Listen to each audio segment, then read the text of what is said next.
Magandang gabi po sa bawat isa po sa atin, sa ating po mga kapatid, dito po sa lugar ng Pakil, lugar po ng Pangil, lugar po ng Santa Cruz, lugar po ng Paite, sa lugar po sa ating mga kapatid sa Cavite, Bacoor, Zapote. Ako po bumabati sa inyo ng magandang gabi at naniniwala po ako na ang araw na ito sa buong maghapon sobrang pagpapala ang ating tinanggap sa Panginoon. Sa gabing ito, nais ko po muli magbahagi ng salita ng Diyos at ang dalangin ko sa gabing ito, tayo po ay tumaas ang pananampalataya sa lahat ng mga pangako ng Diyos. At ang mga pangako ng Diyos, ito po ay ating lakaran, maranasan, upang sa kabila ng ganitong sitwasyon, ang ating pinangahawakan ay walang iba kundi ang mga pangako ng Diyos.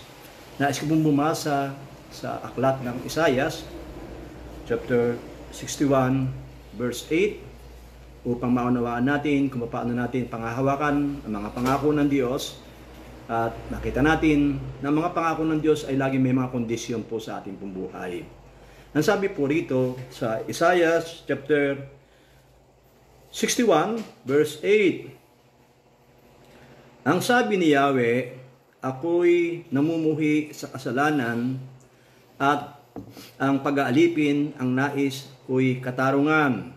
Gagantimpalaan ko ang mga taong tapat sa akin, walang hanggang tipan ang aking gagawin para sa kanila. Tayo po ay manalangin. Kami po ay nagpapasalamat sa iyo, aming Ama sa langit, sapagkat sa oras na ito, patuloy na binibiyayaan mo kaming makapagbahagi ng salita mo, Panginoon, sa kabila ng ganitong sitwasyon na kami hiwa-hiwalay. Subalit, salamat sa iyong karunungan na ipinagkatiwala sa mga tao upang maabot ng salita mo ang mga kapatid na nasa iba't ibang dako ng bansa, maging nasa ibang bansa. Salamat po. Amin pong hinihingi sa oras na ito. Ang mga pangako mo ay tunay na mapagkakatiwalaan, subalit meron po ikaw mga kondisyon upang makuha namin ng buo ang mga pangako mo sa amin. Upang sa gayon, ang sitwasyon na ito, hindi po takot, kundi pananampalataya sa iyo ang aming pamanaranasan. At sa pananampalataya ito, magpapalakas po ng loob sa amin upang harapin ang sitwasyon na ganito ng punong-puno ng pag-asa at punong-puno ng pananampalataya sa iyo. Nasa iyong mapagpalang kamay ang sitwasyon po namin.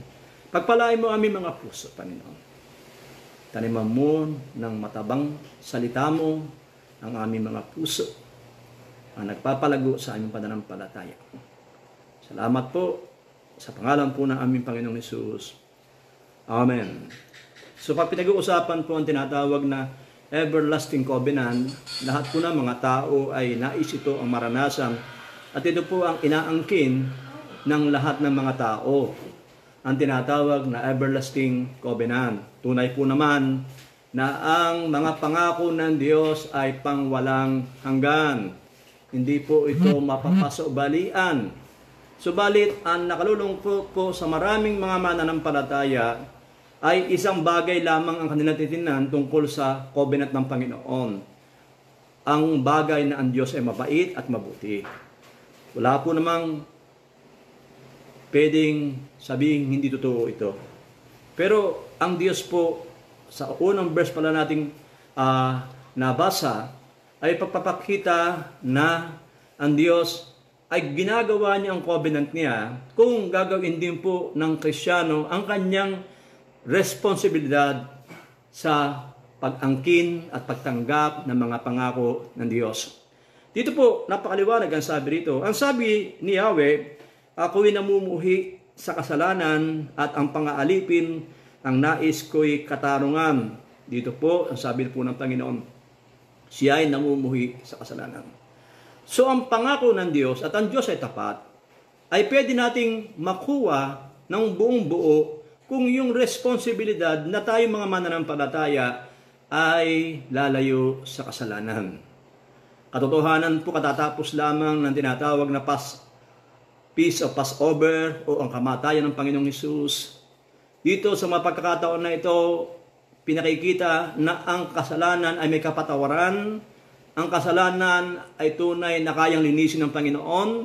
Ang kasalanan ay pwedeng pagtagumpayan dahil si Jesus ay nagtagumpay na sa krus ng Kalbaryo at nabuhay na bumuli at nagtagumpay pa rin siya sa kanya muling pagkabuhay.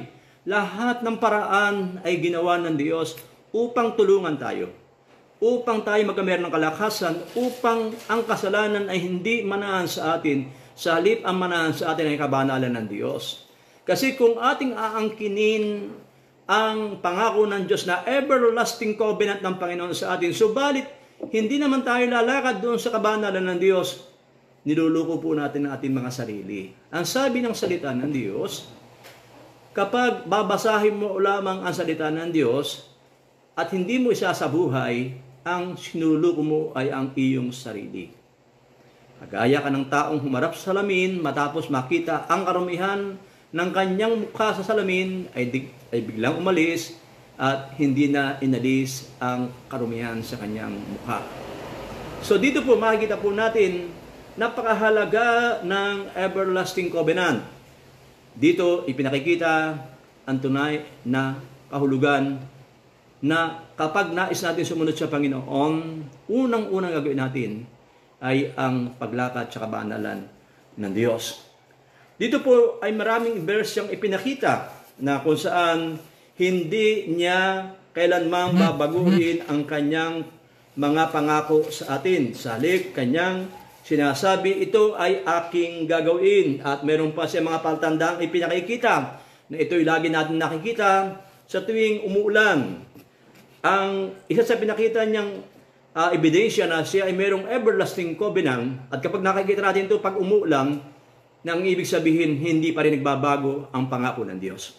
Ang sabi sa Genesis chapter 9 verse 16, ang sabi po rito, Genesis chapter 9 verse 16, ang sabi po rito, tuwing lilitaw ang bahaghari, maalala ko ang walang hanggang tipan na ginawa ko sa inyo at sa lahat ng may buhay sa balat ng lupa. Nang sabihin po ito ng Panginoon nung sa panahon ni Noah, na kung saan ginunaw ng Panginoon ang sanlibutan, pinalubog ang buong mundo sa pamamagitan ng tubig at ang pamilya laang ni Noah ang naligtas.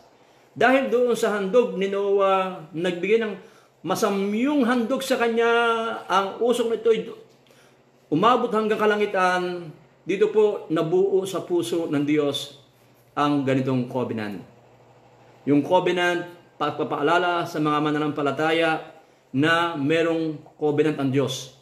At dito, lagi na lamang ipinakikita ng Diyos mula sa generation ni Noah hanggang sa generation natin, yung bahaghari ay kanyang ipinakikita at kanyang inire-restore, inilalagay sa puso natin, meron parang everlasting covenant ang Diyos sa atin. Kaya nga po, mga kapatid sa Panginoon, sa kabila ng sitwasyon na ating naranasan, meron pong napakagandang pangako ang Diyos. Merong napakagandang plano ang Diyos. Merong napakagandang ipararanas ang Diyos sa akin at saka sa inyo. Kaya, lagi nating iisipin ang mga positibong plano ng Diyos. Bagamat sa panahon na ito parang negatibo ang naranasan, iba ang Diyos pag kumilos. Mabibigla tayo sa kanyang gagawin na akala natin wala ng pag-asa. Pero makakita natin, grabing pag-asa ang ating maranasan at maranasan natin ang pawang kabutihan ng Diyos. Sa sitwasyon po lamang ngayon, isang pagtatakahan natin, napakarami pa rin bigas. Napakarami pa rin mga pagkain. At isa't isa ay nagbibigay ng pagkain para magtulungan sa bawat mga kababayan, especially sa mga nananampalataya sa Diyos. Ito'y pagkilos ng Diyos. At kung mapapansin po natin, salamat sa Panginoon. Ang naranasan lang natin ay ang coronavirus. Hindi natin naranasan sa panahon na ito ang bagyo, ang lindol, at iba't iba pang mga kalamidad. Kasi kung ito po sabay-sabay darating ng Panginoon at papayagan niya mangyari, ay awan ko po na kung saan na tayo pupulutin. Pero dahil sa covenant ng Diyos, hinahawakan ng Diyos ang ating puso at ang ating pananampalataya na kung saan alam ng Diyos na hanggang dito pa lamang ang kaya natin na harapin ng mga testing. Kaya hanggang dito rin lang ang ginagawa ng Diyos para sa atin. Para ang purpose ay tunay na makita natin ang katapat at kadakilaan ng Diyos. Ang Diyos natin ay isang Diyos na sobra ang ganda ng plano. Mga planong para sa kabubuti natin. Hindi siya gumagawa ng isang bagay na basta't naisipan lamang niya. Hindi siya gumagawa ng isang bagay na basta lamang wala naman talagang tinatawag na mapapakinabang. Masakit man o magandang sitwasyon at naranasan, ito ang tatandaan natin. Meron siyang napakagandang plano. Kaya napakasarap mahalin ng Diyos. Napakasarap paglingkuran ng Diyos. At napakasarap magtiwala sa Kanya. Sapagkat buhay na buhay ang Kanyang salita. Isa pang bagay na dapat po nating pangahawakan na ibinibili ng Panginoon sa mga mananampalataya. Ano po yun? Yung tinatawag na pagtutuli. Sa Old Testament, dito pinakita po sa Genesis chapter 17, pagbabasahin natin ito, verse 1 hanggang 17, ipinakikita po rito yung pagtutuli sa natural. Pero sa panahon po nito, ang ibig sabihin po nitong pagtutuli nito ay sa spiritual, nang ibig sabihin po ay ang pagtutuli ng puso. Sabi rito sa 17 verse 13, ang palatandaang ito sa inyong katawan ang magiging katibayan ng ating walang katapusang kasunduan. Ito po yung sabi, yung palatandaan na ang tao ay napatutuli ang puso sa Diyos. Ano po ba yung natuli na sa harapan ng Diyos? Yung pong hindi na pabago-bago ang kanyang pananampalataya. Hindi na pabago-bago ang kanyang pagmamahal sa Diyos. Hindi na pabago-bago ang kanyang inaasahan sa Diyos. Kagaya sa sitwasyon na ito, ang kumusta po ang ating faith? Nagbabago po ba ito? Nang ibig sabihin, ito po baga ay bumababa o tumataas? Sana po, tumataas ang ating faith. Sapagkat ang isang tuli ang puso, hindi na pinag-uusapan kung ang sitwasyon ay maganda at ang sitwasyon ay hindi maganda.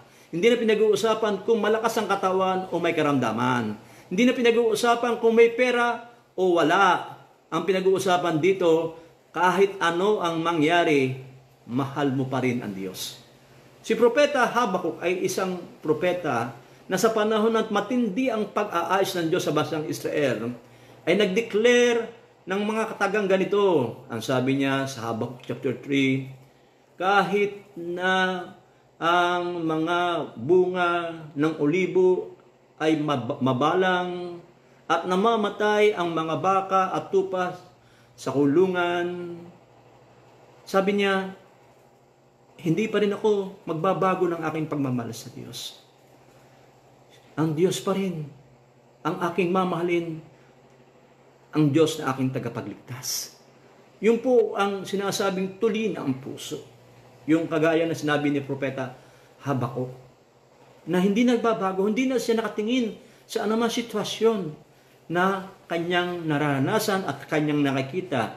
Sa halip, alam niya na ang lahat ng bagay ay pansamantala lamang.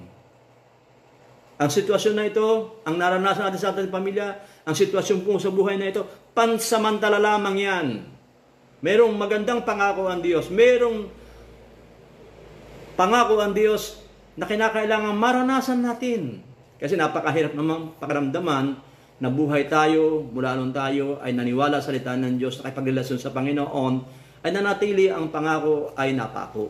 Marami mananampalataya na ang kanilang mga tinatawag na pangako sa salita ng Diyos na hinawakan nila mula sila mga born again, nilagyan pa ng mga marker, ang mga verse na paborito nila sapagkat inaasahan nila itong mangyayari. Pero marami mananampalataya na namatay na, hindi na nangyari ang mga pangako ng Diyos. Walang problema po ang Diyos.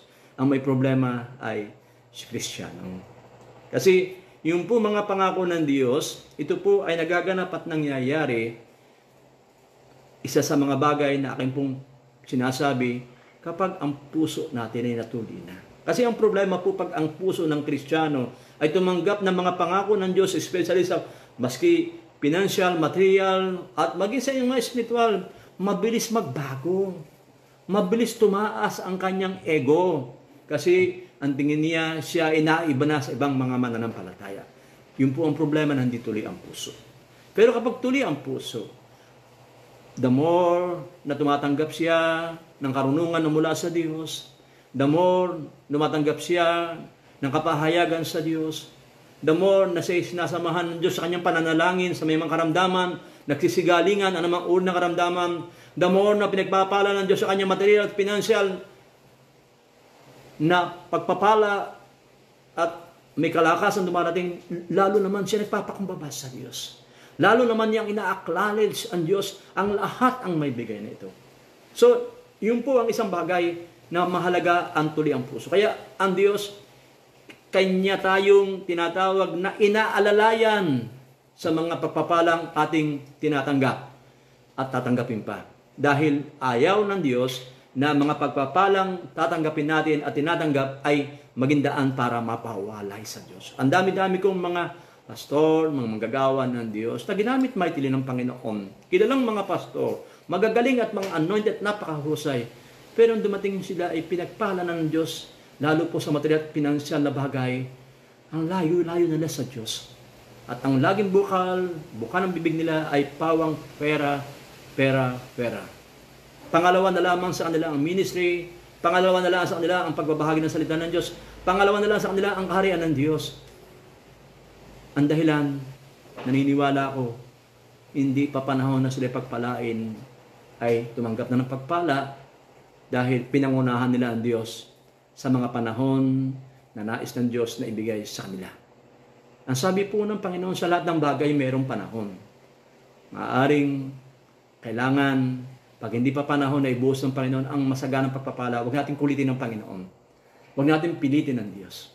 Kaya nating pahinugin ng Diyos ang ating relasyon sa Kanya, pahinugin ng Diyos ang ating mga tinatawag na pamumuhay bilang Kristiyano upang akma-akma na tanggapin natin ang pagpapala ng Diyos sa Kanyang tamang panahon. Hindi po oras natin ang kailangan masunod, kundi ang oras ng Diyos ang kailangang masunod upang tayo po ay tumanggap ng pagpapala ng Panginoon. Ang isa pa pong napakahalaga na dapat nating pumaunawaan ay yung tinatawag na hallelujah. Pagpapahalaga doon sa tinatawag na araw ng Panginoon. Ano po yung araw ng Panginoon? Yun po yung sinasabi na the holiday.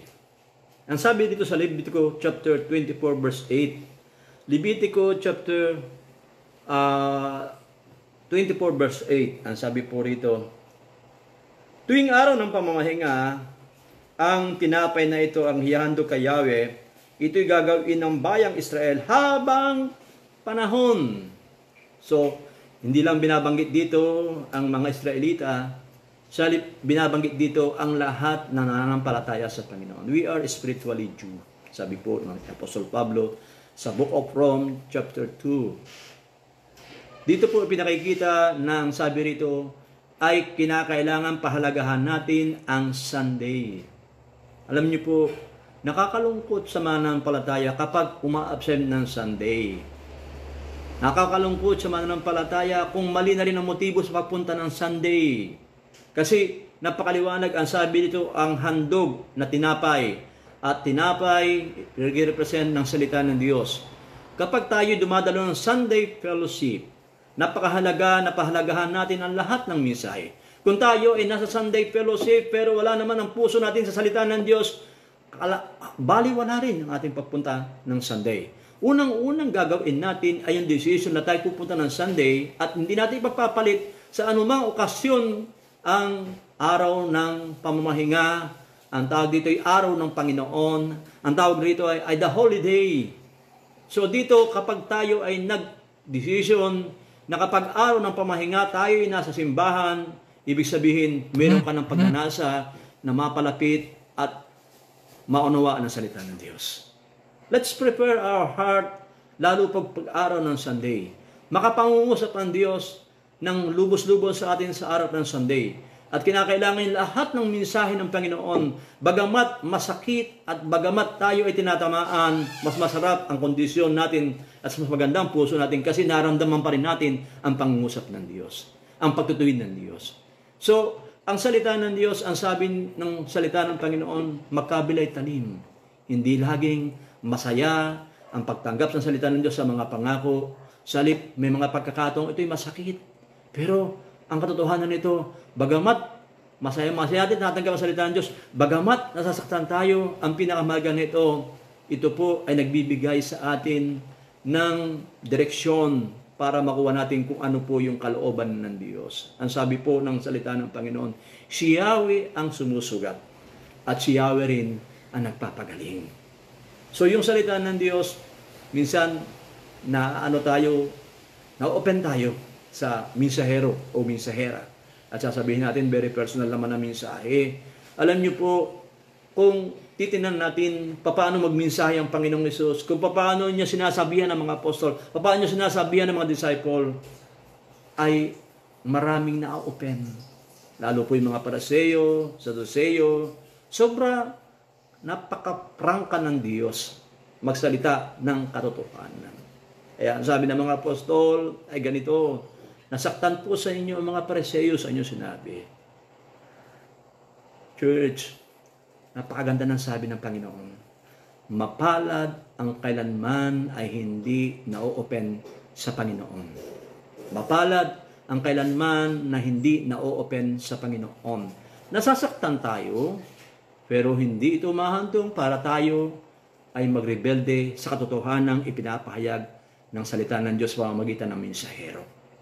Sasaktan tayo, pero hindi umaabot doon sa pagkakataon na nais na nating huwag pumunta sa church dahil baka tayo ay masaktan muli. Alam niyo po, may mga pagkakataon sa maraming simbahan na naranasan ng iba't ibang mananampalataya. Pag tinignan nila ang schedule ng mga speaker, kanilang tinitingnan kapag yung speaker na ito ay medyo prangka sa kanyang pangangaral, sabi nila, hindi na muna ako a-attend, isang linggo na lamang. Pag naman yung speaker ay hindi masyadong prangka, dito ako a-attend. Kasi ito ay hindi nakakasakit ng damdamin. Alam niyo po yung Diyos natin, may mga speaker na hindi masyadong nagbibigay ng tinatawag na nakasasakit ng pangangaral at may mga speaker naman nakapagbibigay ng masasakit na pangangaral kasi kanyang binabalansi ang kanyang salita. May mga pagkakataon masakit mga yung ibang speaker, may mga pagkakataon hindi masyado masakit at sobrang encouragement yung speaker. Nang ibig sabihin po nito, napakabalanse. Napakabalanse ng Diyos. Hindi lagi tayo masasaktan sa kanyang salita. Sa halip, may maraming pagkakataon, lagi tayo na-encourage at napalalakas ng kanyang salita. Kaya nga po, sa bawat pagdalo natin sa gawain, kahit siya yung speaker, kung ano man ang kapahayagang ibibigay niya, praise the Lord!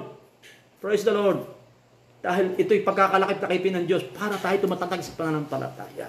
Ang isang sundalo sa kanyang pagsasanay sa pagiging sundalo, ay ang dami niya maranasan na mahihirap na training upang maging matatag siya doon sa kanyang pagiging sundalo upang siya ay maging magaling na sundalo. Kung ang natural na sundalo ay may mga training na pinagdadaanan napakahirap sa kanyang physical na katawan, tayo po ay mas mataas ang pagkakatawag.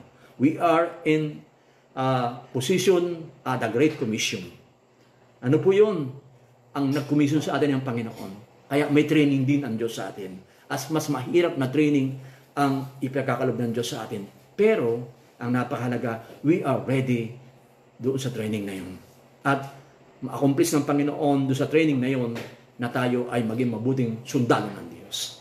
Yun po ang isang napakaganda. Maging mabuting sundalo ng Diyos. Kaya nga po rito, pinakikita po rito na sa salitaan ng Diyos ay ating itong angkinin. Ating itong tinatawag na buo nating kukunin. Dahil ito po ay pagpapala sa atin.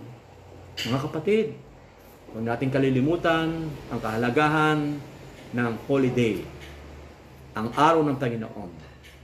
Huwag natin kakalimutan napakaraming kayamanan nakatago sa salita ng Diyos na ito ay magpapalakas sa atin.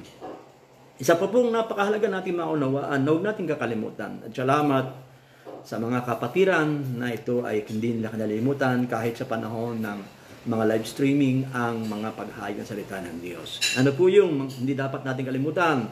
Sa Number chapter 18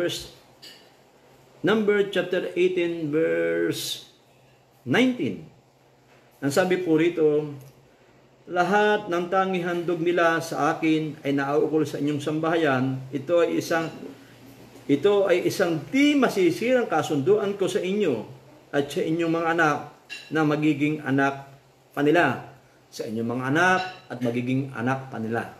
Mga kapatid sa Panginoon, unang-una, napakahalagang tuturuan natin ang mga anak natin na magbigay sa gawain ng Panginoon. Aking naaalala nung panahon na tinuturuan namin magbigay yung mga bata, yung isang magulang ay nag-question. Ang sabi ng isang magulang, ay nagbigay na ako ng ikapo. Bakit yung mga bata tinuturuan pa rin magbigay na ikapo? Ang sabi namin, hindi naman kami after do sa pera ng bata. Magkano lang naman yan? Piso-piso lamang yan. Samantalang ang pinakakain namin sa mga bata ay hindi lamang piso, minsan ay 30 pesos, 20 pesos. So, ibig sabihin, hindi ang purpose ay hinga ng bata, ang purpose ay matutunan ng bata magbigay. Alam niyo po, pag ang isang pamilya ay hindi nagturo ang magulang ng pagbibigay sa kanyang mga anak, lalaki ang bata na hindi siya nagbibigay sa gawain ng Panginoon. At paglaki ng bata, punong-puno na marami sumpa ang kanyang buhay kasi marami siyang inutang sa Diyos. Magulang, kailangan turuan natin ang mga bata sa pagbibigay. Alam niyo po, alisin po natin yung kaisipan na hindi kay pastor lang mapupunta sa pamilya. Alam niyo po, biblical po talaga yon. Pero salamat sa mga pastor sa panahon na ito, hindi nila kinukuha, sinasarili ang mga ibinibigay ng mga kapatid sa gawain ng Panginoon. Kaya nga, mayroong mga tinatawag na mga mission, may pagpapagawa ng simbahan, may pagre-raise up ng manggagawa, napakaraming mga activities na ginagawa ang simbahan na kinakailangan ay magkameron ng ito ng mga perang pantustos upang ito'y maganap. So, ibig sabihin, hindi kinukuha ng pastor at ng pamilya ang mga kayamanan na ito na ibinibigay sa simbahan. Ginagamit din ito para sa gawain ng Panginoon. Kaya napakapalad. Kapag tayo naging masunurin, ang pagpapala ay sa atin. Pero nakakalungkot kapag yung kaisipan naman na nanampalataya ay hindi tama doon sa salita ng Diyos. Marami ako nakasama mga manggagawa, mga song leader, na gano'n ang kaisipan. At ngayon, sila ay mga backslide na. At napakalayo na sa Panginoon. At namumuhay na sa kasalanan. Baliktad na ang kanilang mga doktrina. Ang mga doktrina nila ay ang Diyos ay tumatanggap na sa isang taong namumuhay sa kasalanan. At hindi na pinapansin ang kasalanan ng tao. Maling-mali sila. Sila nagpapatunay na hindi nila lubusan na unawa ang salita ng Diyos. Huwag na po ito maulit sa ating panahon. Sa ating panahon at sa ating mga buhay, huwag na po maulit ito. Dalangin natin, mabuo ng isang magandang pananampalataya sa atin. Dalangin natin, magbago ng ating pananaw. Kahit pa sabihin, ginagamit ng mga manggagawa ng Panginoon, ang perang ibinibigay sa simbahan, yan naman po ay utos ng Panginoon. Pero ulitin po, salamat po sa panahon na ito. Hindi po ginagawa ng Diyos ang mga bagay na kanyang sinabi, na kanyang parusahan ang nagreklamo tungkol sa kanyang mga leader. At salamat din sa Panginoon na patuloy na mahaba ang pasensya ng Panginoon. Naghihintay ang Diyos maayos ang puso ng tao sa pagbibigay. Sana po, sa bawat isa po rito, at ako nananampalataya, bukas na bukas po ang inyong puso sa pagbibigay. Kasi naranasan nyo ang bunga ng pagbibigay. Kaya mga kapatid sa Panginoon, napakahalaga po na ito na tinatawag na huwag natin itong sisirain ang covenant ng giving. Sa halip, mag-increase pa po tayo ng pagbibigay sa gawain ng Panginoon. Alam niyo po isang kagalakan ng pastor kapag ang mga manggagawa at mga Kristiyano sa simbahan ay bukas puso sa pagbibigay. Sapagkat ang kagalakan ng pastor ay hindi po tumanggap, kundi ang kagalakan ng Diyos. Alam ng pastor na i-bless ng Panginoon ang mga mananampalataya nagbibigay. Hindi po ito kailanman masisira. Kaya akala po ba ninyo ay para sa amin mga pastor ang inyong binibigay? Para po sa inyo yan. Yan po ay para blessing sa inyo at sa inyong mga anak at sa inyong mga apo at kaapo-apuhan pa. Kapag nagtanim ka ng pinansyal sa Panginoon, ang dami-daming blessing. Ano po? Hindi ka lang pagpapalain sa pinansyal, pagpapalain ka pa rin sa spiritual, pagpapalain ka pa rin sa physical, pagpapalain ka pa rin sa natural.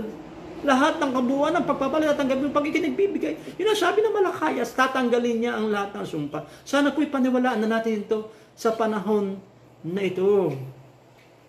Huwag na nating panghintayin na humaba pa ng humaba ang panahon ng ating pag-aalilangan sa Diyos. The more na nag-aalilangan tayo sa Diyos, lalo lamang tayong napapalayo sa Diyos. At pinapasok tayo ng mga iba't ibang mga uri ng mga katuruan na kung saan ay nagpapalayo tayo sa Diyos dahil sa mga katuruan na ito. Tapos na po yung panahon na yun. Ito na po yung panahon na sinabi ng Panginoon, the Joshua generation. Ano po yung Joshua generation? Mga mananampalatayang hindi matitigas ang ulo. Mananampalatayang hindi reklamador. Mga mananampalataya ang nais lamang ay mabigyan ng kaluguran ng Diyos. Church, ito po yung tatandaan natin. Huwag po natin sisirain ang covenant ng Diyos. At huwag natin sisirain ang ating covenant sa Diyos. Kasi yung pong covenant ng Diyos ay hindi niya magawa dahil sinisira natin ang ating covenant sa Panginoon. Yung Diyos natin ay sobra. Just siya.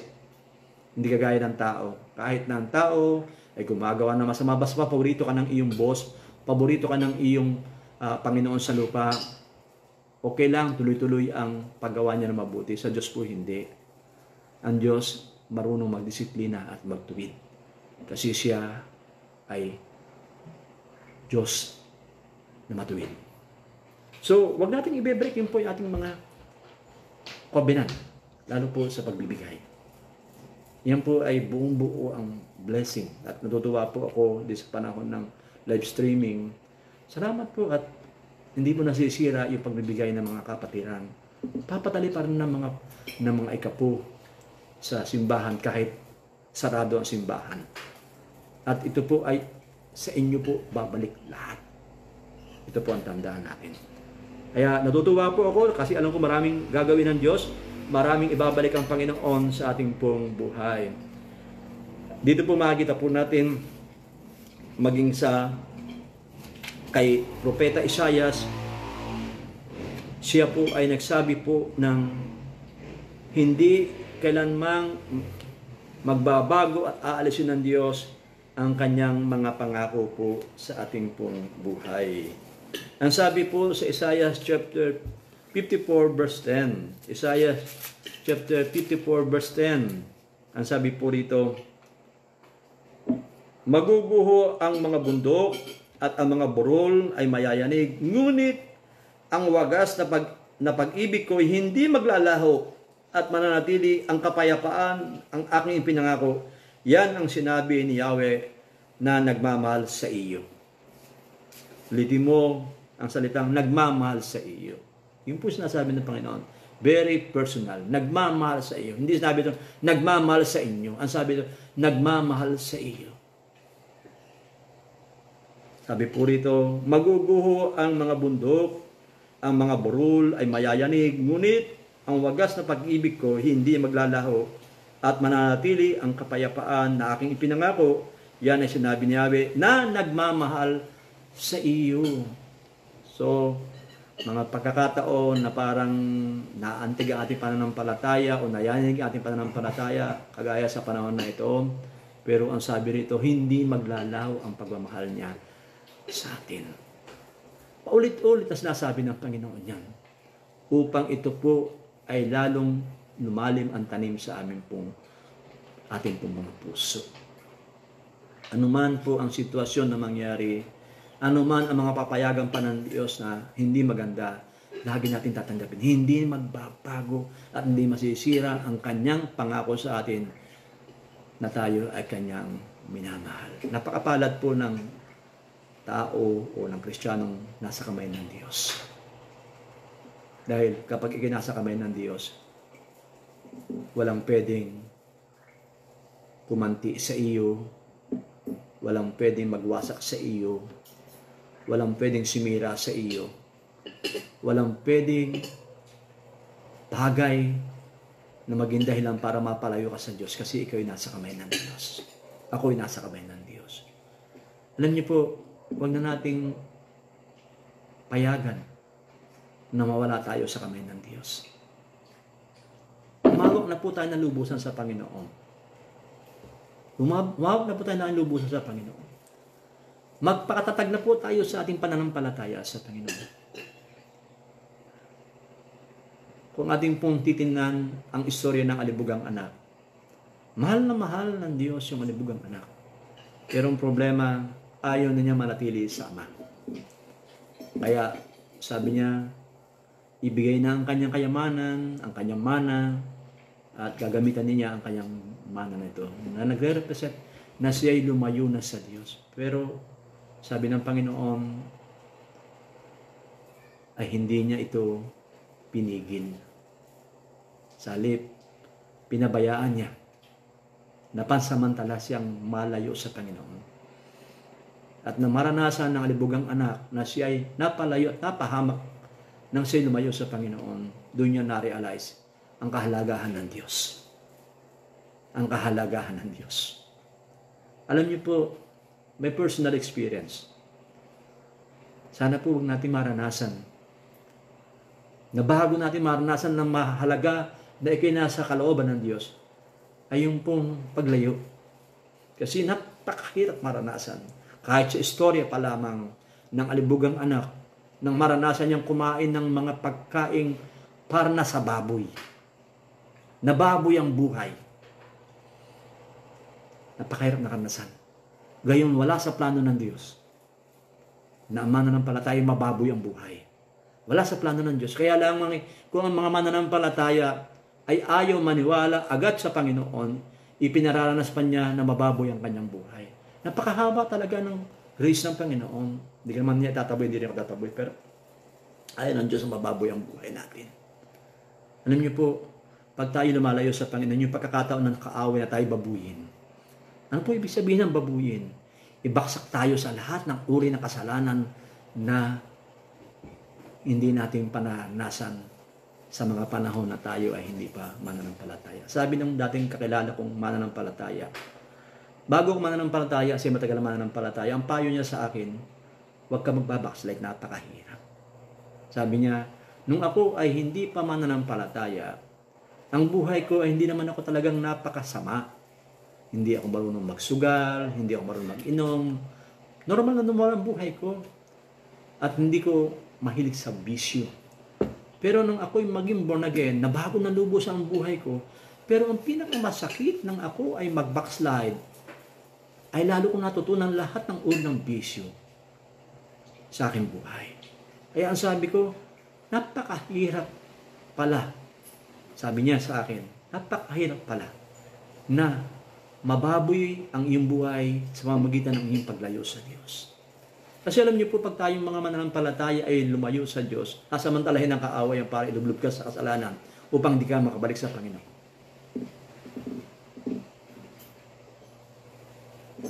Alam niyo po, ang isang nalublob sa putikan, lalo pag lumubog ang kanyang putik hanggang ulo, bago siya maging malinis, kahit naliligo na siya, amoy na amoy pa rin lansa ng bunga ng putik.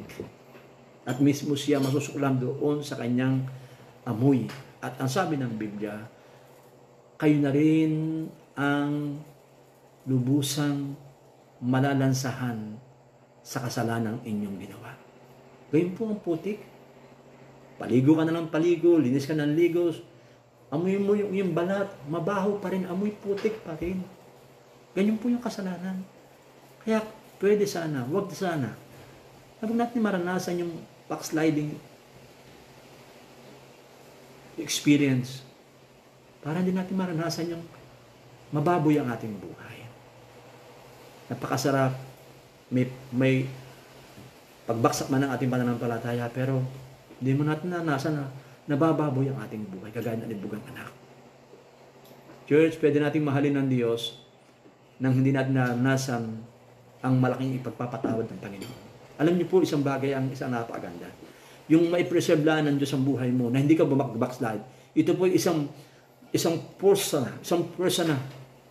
na magiging dahilan para mahalin mo ang Diyos. Ito po ay napakahalaga. Kaya, hindi pwedeng ma-shake ang ating pong mga buhay sa ating mga pinangahawakan sa Panginoon. Dahil totoong buhay na buhay ang Diyos. Isaiah chapter 55 verse 3. Isaiah chapter 55 verse 3. Ang sabi po ito ganito. Makinig kayo, lumapit kayo sa akin, sundin ninyo ako at magkakaroon kayo ng buhay. Isang walang hanggang kasunduan ang gagawin natin. Pagtitibayin ko ang aking walang hanggang pag-ibig kay David. Sabi dito, walang hanggang kasunduan. Walang hanggang kasunduan po ang sabi ng Panginoon dito po sa Isaiah chapter 55 verse 3. Ang sabi niya, gagawin ko, sabi rito, ay gagawin ko ang isang walang hanggang kasunduan. Church, nang tanggapin mo si Jesus sa krus ng Kalbaryo, na namatay para sa iyo. Nang tanggapin mo si Jesus bilang Diyos at sariling tagapagligtas sa iyong buhay, mayroon po yung walang hanggang kasunduan. Mayroon po yung walang hanggang kasunduan. Kaya totohanan po na sa ating pong pakikipagrelasyon sa Diyos, hindi magbabago ang lahat ng pangako niya sa atin. Alam niyo po, isang napagandang panghawakan sa kasunduan ng Diyos yung sabi niya. Kahit hindi tayo tapat, siya'y nananatili pa rin tapat. At ang sabi niya, lahat ng pinasimulan ko sa iyong buhay ay aking tatapusin. Walang hanggang kasunduan po yun. Kumusta na po ang ating relasyon sa Panginoon? Kumusta na po ang ating pamumuhay sa ating pagsunod sa Panginoon? Tayo po bagay puno-puno pa ng excitement na napakaraming gagawin ng Diyos. Tayo ba'y punong-puno pa ng kagalakan sa ating pong puso na tatapusin ng Diyos yung pinasimulan ng Diyos sa atin? Huwag tayo mag-focus sa mga bagay na ating pinagdaanan. Mag-focus tayo sa mga hinaharap na napakaraming gagawin ng Diyos. Napakaraming gagawin ng Diyos.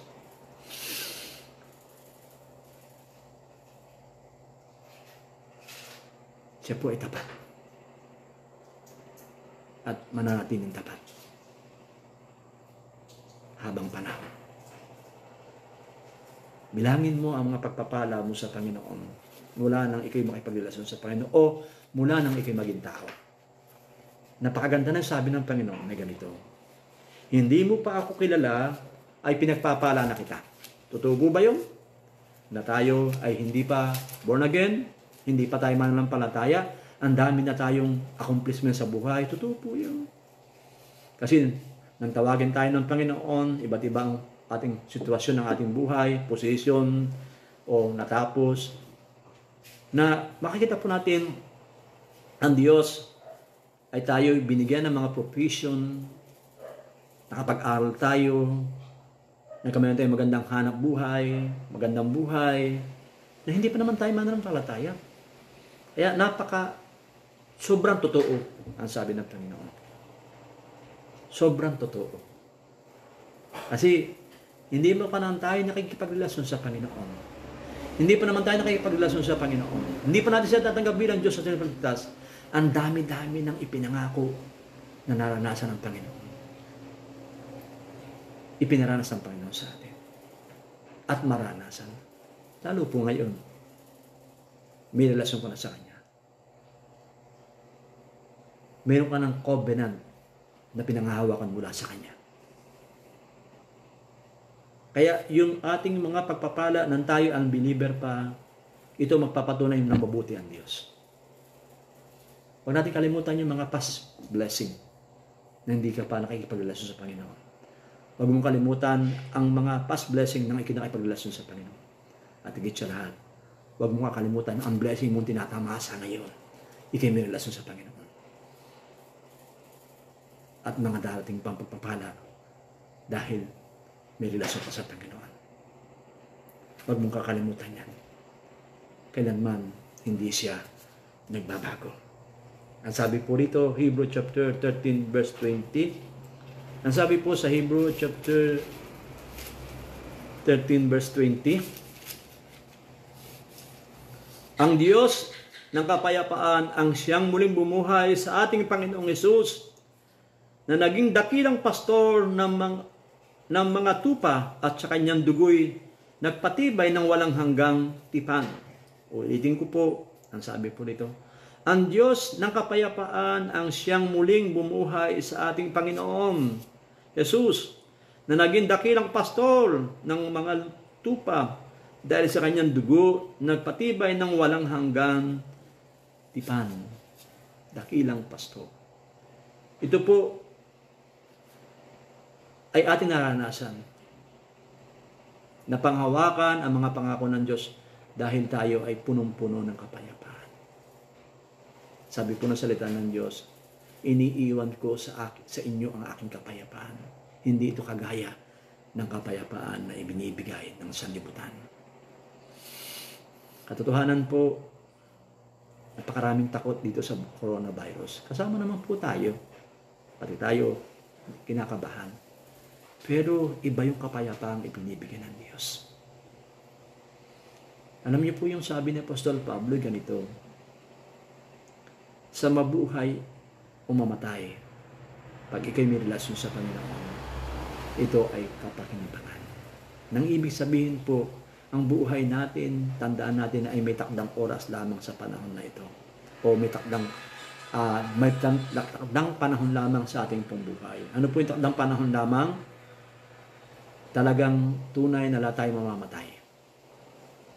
Pero kung hindi naman tayo nakatakdang pa mamamatay, hindi pa rin tayo mamamatay. Kaya kahit na sabihin natin na payagan ng Diyos na maranasan natin ang mga virus na yan, pero kung hindi ka mamamatay, hindi ka mamamatay. Mas makapangyarihan ng Diyos kaysa virus. Baliwala sa Panginoon yan. Kaya isang mga pagandang balita ng kapayapaan ng Diyos ay tanggapin natin. Ang kapayapaan ng Diyos ay maranasan natin. At ang kapayapaan ng Diyos ay patuloy na maranasan natin sa ating pambuhay upang mamuhay tayo ng punong-puno ng pag-asa. Sabi po ng salita ng Panginoon, ang pagtitiyaga ay magbubunga ng pag-asa. At ang pag-asa ay maranasan natin ang mga pangako ng Diyos. Huwag po tayong manghinawa. Huwag po tayong manghinawang sumunod sa Panginoon. Huwag tayong manghinawang gumawa ng mabuti. Huwag tayong manghinawa na talagang magtiis sa pagsunod sa Panginoon. Ang sabi po ng salita ng Diyos, sa takdang panahon pag hindi tayo sa asawa, maranasan natin ang mga pagpapala ng Diyos. Sa gabi pong ito, naniniwala po ako, tayong lahat ay nangahawak sa walang hanggang covenant ng Panginoon sa akin at saka po sa inyo. Ating pagtibayin ang walang hanggang covenant na ito. Panghawakan natin ang walang hanggang covenant na ito sa pamamagitan ng kanyang mga salita. At ipakita natin sa Panginoon ang sitwasyon na ito. Ito ay panahon ng higit na pagtitiwala sa Diyos at pagpapakita na tayo nananampalataya sa Panginoon. Ito yung panahon na ito na pagsasabi, Panginoon, walang bagay na imposible sa Diyos. Matatapos po itong aming sitwasyon na ito. Matatapos po itong quarantine period na ito. Pero hindi magbabago ang aming pananampalataya sa iyo. Lalo pa mag-i-increase ang pananampalataya namin sa iyo. Pagkatapos ng quarantine period na ito, mas better kang Kristiyano kaysa dati. ang laki na magiging impact sa iyo ng quarantine period at saka sa akin. At ang Diyos ay mabibigyan natin ng kagulugan, kaluguran, at kasayahan sa kanyang puso dahil hindi na sayang ang panahon na ito. Salit, nagkameron ito ng napakagandang karanasan sa ating pakikipagrelasyon sa Panginoon. Ito po yung aking deklarasyon at aking hangat sa bawat isa po sa atin. Ang purpose ng Panginoon ay maganap sa akin at saka sa inyo. Sa lahat na nanonood ng pangangaral na ito sa live streaming, kameron ito ng napakalaking impact ito sa atin. Magiging better and better Christian tayo. Mawawala lahat ng kapaitan. Mapapalitan ng mga pagpapala at kapahingahan at kagalakan sa ating puso. Pinuputo na ng Diyos ang lahat ng kapaitan natin sa buhay at pinapalitan ito ng kagalakan na mula sa Diyos. Tayo po ay manalangin. Lumapit po tayo sa Panginoon sa oras na ito.